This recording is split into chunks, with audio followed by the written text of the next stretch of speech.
Hotma Sitompul menjelaskan kenapa dirinya membangun sebuah tembok yang memisahkan rumahnya dengan rumah Desire Tarigan.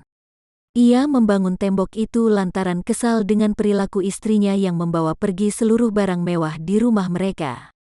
Tak hanya itu, Hotma menyebut bahwa Desire juga membongkar dapur Mami Toko yang berada di halaman rumah mereka. Itulah yang diakui Hotma sangat menyakiti hatinya. Tembok itu dibikin karena bertruk-truk dipindahkan barang saya, kemudian ada yang sangat menyakiti saya, kata Hotma Sitompul di kantornya di kawasan Sunter, Jakarta Utara, Selasa tanggal 6 April tahun 2021. Dapur Mami Toko ditulis segel, dapur itu sudah dikosongin, sudah diambil, dapurnya udah dirontokin, ubinnya diambil, atapnya hancur abis, bebernya. Bahkan Hotma mengaku sempat mendapati Desire hendak membawa beberapa barang sisa di toko tersebut.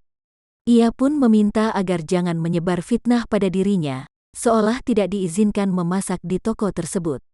Waktu saya balik lagi mau dia ambil juga AC yang nempel di dinding, mau dirontokin sama anaknya, terang Hotma.